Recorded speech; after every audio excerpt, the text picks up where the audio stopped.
지난번에 우리는 위기의 순간에도 하나님을 의지하며 하나님께 기도하는 다니엘의 모습을 보았고, 다니엘에게 왕의 꿈의 내용과 그 해석을 알려주시는 하나님의 모습도 보았습니다. 자칫 잘못하면 왕께 죽을 수도 있는 그런 상황 속에서도 다니엘은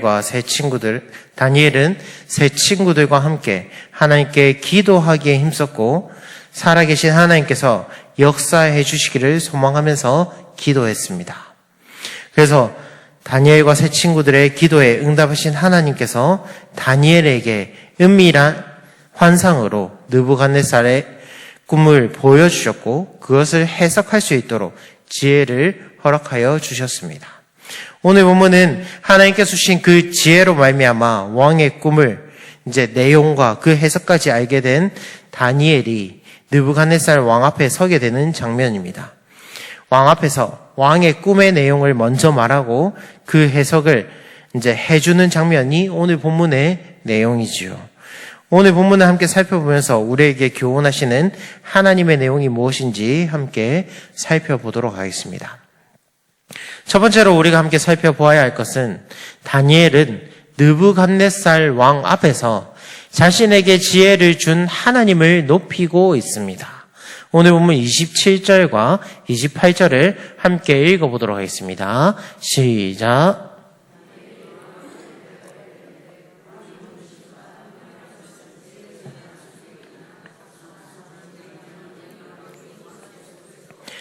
오직 은밀한 것을 나타내시리는 하늘에 계신 하나님이시라. 그가 느부갓네살 왕에게 후일에 될 일을 알게 하셨나이다. 왕의 꿈 곧 왕이 침상에서 머릿속으로 받은 환상은 이러하나이다. 아멘. 다니엘은 앞서 꿈의 문제로 진노하여 바벨론 제국 안에 있는 모든 지혜자들을 죽이라는 명령을 내린 느부갓네살 왕에 대하여 자신이 정해진 기한 안에 꿈을 해석하겠다라고 약속을 했습니다. 그리고 세 친구들과 함께 하나님께 간절히 기도할 때 하나님께서 은밀한 중에 주시는 환상으로 계시를 받았습니다.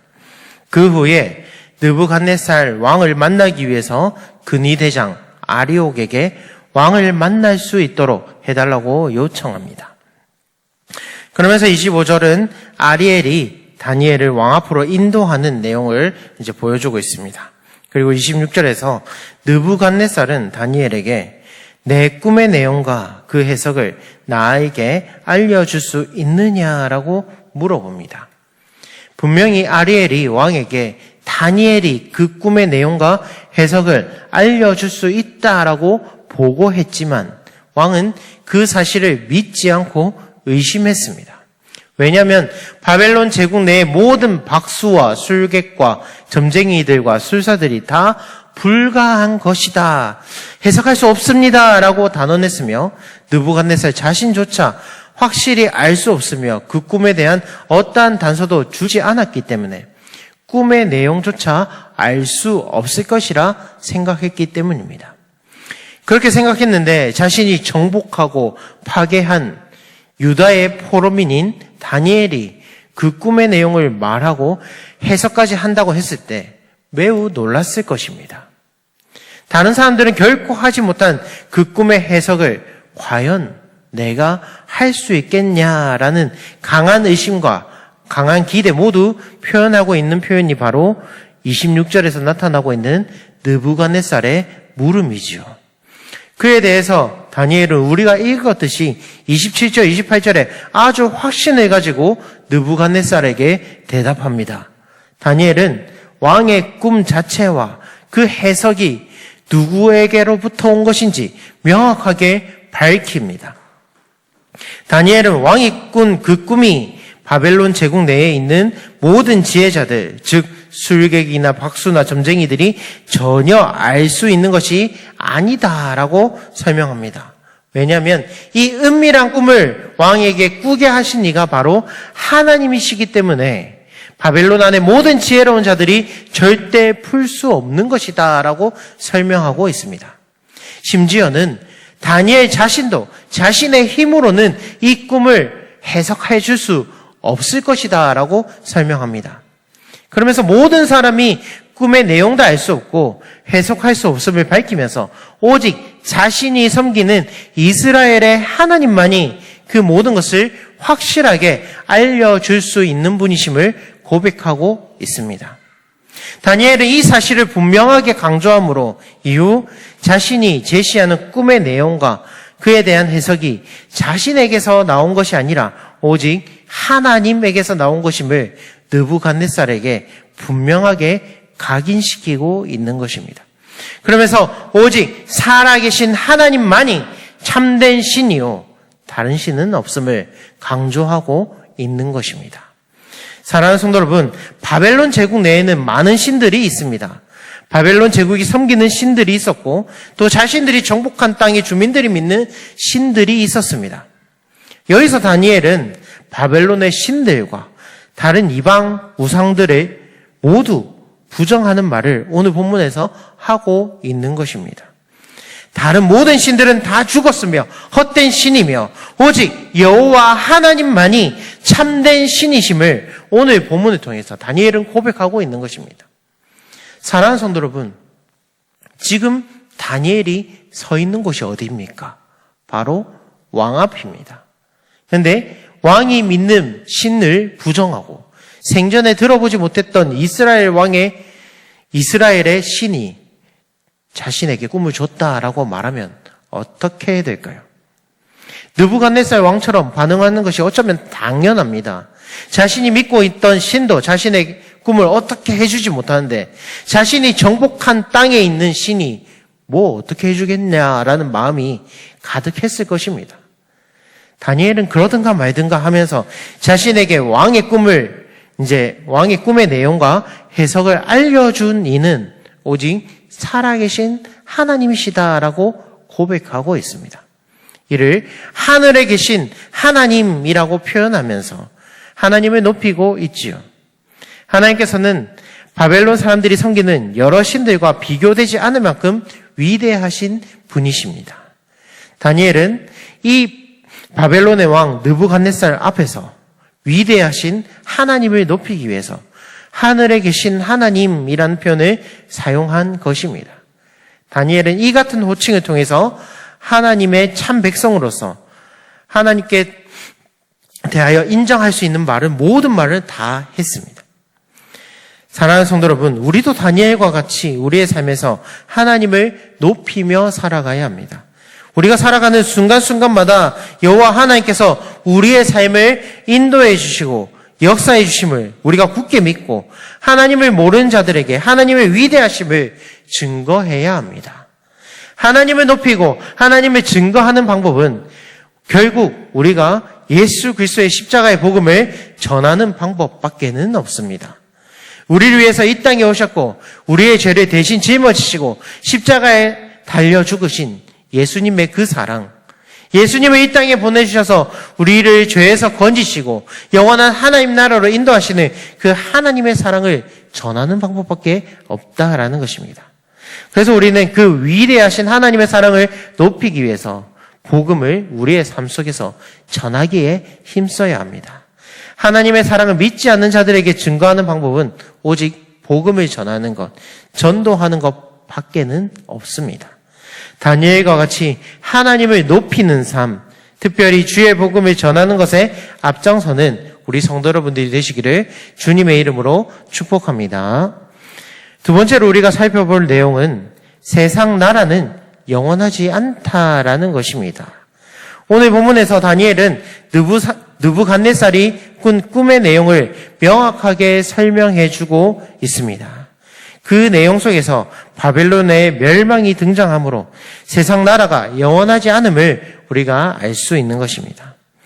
31절에서 35절은 느부갓네살이 밝히지 않았던 꿈의 내용, 기이한 신상이 나오는 그 꿈의 내용에 대해서 다니엘이 정확하게 진술하는 것을 볼 수 있습니다. 느부갓네살이 꾼 꿈에서 기이한 신상 하나가 등장하는데 그 신상의 머리는 순금으로 되어 있고 가슴과 두 팔은 은으로 되어 있고 배와 널쩍 다리는 노수로 되어 있고 종아리와 발의 일부분은 쇠로 되어 있고 발의 끝부분은 진흙으로 되어 있다라고 다니엘이 설명하고 있습니다. 그리고 손대지 않은 돌 하나가 나와서 신상의 쇠와 진흙에 발을 쳐서 부서뜨린다라고 했지요. 그때 그 신상 전체가 다 부서져서 바람에 날려갔고 그 우상을 친 돌은 태산을 이루어 온 세계가 가득할 것임을 말하면서 꿈의 내용을 다니엘이 왕에게 알려주고 있는 것을 볼 수 있습니다. 36절부터 45절까지는 그 꿈에 대한 다니엘의 해석을 보여주고 있습니다. 37절, 38절을 보면 다니엘은 기이한 신상의 머리 부분, 즉 순금으로 이루어진 부분은 느부갓네살 왕이라고 설명합니다. 자막을 좀 넘겨주시겠습니까? 네, 제가 정리해 둔 부분이 있습니다. 네, 37절에서 38절 부분은 다니엘 순금으로 이루어진 부분은 느부갓네살 왕이라고 설명하고 있습니다. 다니엘은 느부갓네살을 왕 중의 왕이며 하나님께서 모든 나라와 권세와 능력과 영광을 느부갓네살에게 주었다라고 하고 있지요. 실제로 느부갓네살 왕은 중동 전역을 거의 다 제패한 상태였기 때문에 다른 어떤 왕들보다 탁월한 자로 여겨졌습니다. 그래서 사실상 여러 왕들을 통치하는 왕 중에 왕이라 칭함을 받기에 부족함이 없었습니다. 그래서 다니엘은 하나님께서 살아있는 모든 것을 느부갓네살 손에 넘겼다라고 하면서 그를 순금으로 된 머리라고 설명하고 있습니다. 그리고 두 번째로 다니엘은 39절에서 은으로 된 가슴과 두 팔에 대해서 설명하면서 느부갓네살보다 못한 다른 나라가 뒤에 일어날 것이라고 설명합니다. 전통적인 해석으로는 이 은으로 된 가슴과 두 팔에 대해서는 바벨론을 무너뜨리고 정복한 메대와 바사 연합국으로 해석합니다. 여기서 신상의 두 팔은 메대와 바사 두 나라가 연합된 나라임을 암시한다고 해석할 수 있지요. 그리고 39절 후반부에 녹 같은 나라가 일어나서 온 세계를 다스린다라고 했는데 여기서 녹 같은 나라는 알렉산더 대왕으로 대표되는 헬라 제국을 뜻합니다. 알렉산더 대왕이 바사 제국, 즉 페르시아 제국을 정복한 이후로 고대 근동을 통치했지요. 그리고 40절에 보면 네 번째 나라가 등장합니다. 이 나라는 강하기가 쇠 같다라고 설명하고 있지요.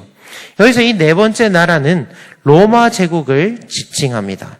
다니엘은 강하기가 쇠 같다라고 하면서 이 쇠가 모든 것을 부수는 것 같이 이 나라가 문 나라들을 부서뜨리고 찍는다라고 하고 있습니다. 이는 정선기에 로마의 모습을 잘 보여주고 있지요.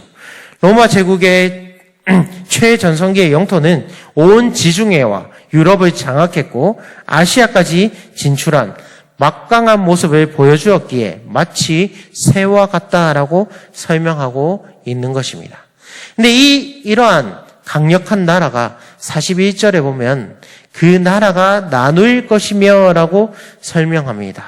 새와 같이 강력한 그 나라도 결국 쪼개지며 나뉘게 될 것이라고 설명합니다. 인류 역사상 가장 강력한 제국 가운데 하나로 평가되는 로마 제국도 결코 영원하지 못하며 하나님의 섭리를 통해 나누어지고 만다라는 것을 예언해주고 있는 것입니다. 그리고 이렇게 나뉘어진 나라는 결코 서로 합하지 않을 것이라고 42절, 43절에서 다니엘이 설명하고 있습니다. 그리고 45절에 보면 손대지 아니한 돌이 산에서 나와 새와 녹과 진흙과 은과 금을 부서뜨린다라고 하고 있습니다. 이 돌이 그 신상을 쳐서 부서뜨린다라는 말은 결국 인간의 제국들이 하나님의 심판을 받아 무너지게 된다라는 말입니다. 영원할 것 같은 그 세상 나라가 하나님의 심판을 받아 역사 속으로 사라지게 될 것을 의미하고 있는 것이죠. 그렇습니다. 사랑하는 성도 여러분, 이 땅의 권세들이 영원할 것 같지만 사실은 영원하지 않습니다. 언젠가는 다 사라지게 됩니다. 영원할 것 같던 권세를 가진 느부갓네살도 결국 말년에는 초라하기 짝이 없는 신세가 되어버리고 맙니다. 영원할 것 같던 바벨론도, 페르시아도, 헬라도, 로마도 이미 역사 속으로 다 사라져 버렸죠. 이 세상에서는 영원할 것이 결코 없습니다. 나라도, 사람도 다 영원하지 않습니다. 이 땅의 것들은 결국 하나님의 심판이 임할 때 다 사라지고 말 것들 뿐입니다. 그렇기에 우리는 땅의 것을 위해서, 부질없는 것을 위해서 목숨 걸 필요가 없다라는 것입니다. 오직 살아계신 하나님께 우리의 소망을 두고 하나님 중심으로 살아가야 한다라는 말입니다. 왜냐하면 하나님의 나라는 영원하기 때문입니다. 오늘 보면 44절을 함께 읽어보도록 하겠습니다. 44절입니다. 시작.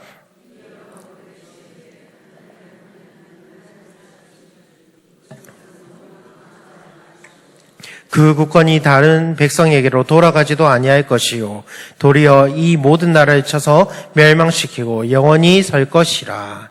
아멘. 다니엘은 기이한 신상을 무너뜨릴 한 나라에 대해서 소개하고 있습니다.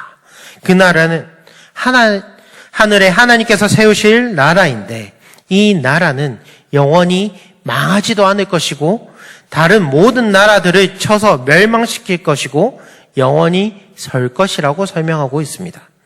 여기서 등장하는 한 나라, 하나님께서 세우시는 이 나라는 하나님 나라를 의미합니다.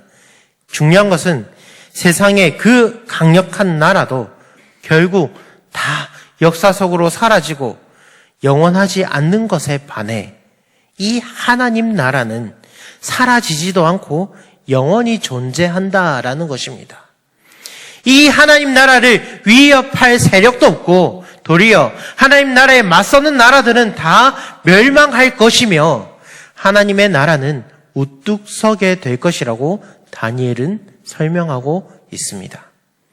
그러면서 45절에 손대지 아니한 돌이 산에서 나와서라고 하고 있습니다.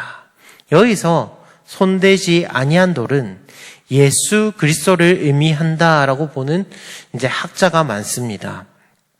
그를 뒷받침할 성경 구절은 베드로전서 2장 4절에 보면 사람에게는 버림받았으나 하나님께는 택하심을 입은 보배로운 산돌이신 예수께 나아가라고 하면서 예수님을 산돌에 표현하고 있습니다. 이를 토대로 이 손대지 아니한 돌, 이 기이한 신상을 부서뜨린 것은 예수 그리스도께서 사탄 마귀의 권세를 끊고 세상의 나라, 사탄의 나라를 부서뜨리고 하나님 나라를 세워 나가심을 의미하는 것이다라고 봅니다. 즉 여자의 후손이 뱀의 머리를 박살내는 것처럼 예수 그리스도께서 사탄의 권세를 깨부수시고 우리를 죄에서 구원해 주셔서 영원한 하나님의 나라로 인도해 낼 것을 보여주시는 계시인 것입니다. 사랑하는 성도 여러분, 아무리 강대한 나라도 부와 재물이 많아도 그것은 영원하지 않습니다. 그러나 하나님의 나라는 영원합니다. 그래서 우리는 이 영원한 하나님의 나라를 소망하며 기대하며 나아가는 것입니다. 그러기 위해서 우리를 죄에서 구원해 주신 예수 그리스도를 굳게 믿고 예수님께서 다시 오실 때에 완성이 되는 그 하나님의 나라를 기대하고 소망하며 나아가야 합니다. 이 땅에 썩어질 것들을 쫓아 살아가지 않고 영원한 하나님 나라를 소망하며 살아가는 저와 여러분들이 되시기를 주님의 이름으로 축복합니다. 말씀을 마무리하겠습니다. 사랑하는 성도 여러분, 오늘 말씀을 통해 우리는 오직 하나님만 높이는 다니엘의 모습을 볼 수 있었고 다니엘이 풀어주는 꿈의 내용을 통해 세상 나라들은 다 망할 때가 있지만 오직 하나님의 나라는 영원하다라는 것을 말씀을 통해 우리가 들었습니다. 그래서 우리는 위대하신 하나님을 늘 높이며 살아야 합니다. 그 하나님을 높이는 방법은 우리가 믿지 않는 자들에게 예수 그리스도의 복음을 전하는 것이라고 했습니다. 그래서 우리는 믿지 않는 자들에게 복음을 전하기에 힘써야 합니다. 그리고 영원하지 않고 멸망하고 사라질 세상의 것들을 추구하는 것이 아니라 영원한 하나님 나라를 소망해야 한다라고 말씀을 통해 들었습니다. 그래서 영원하신 하나님 나라에 우리의 소망을 두고 세상의 것들에 휩쓸리지 않으며 복음을 널리 전파하기에 힘쓰면서 하나님께서 주시는 축복을 다 받는 저와 여러분들이 되시기를 주님의 이름으로 축복합니다.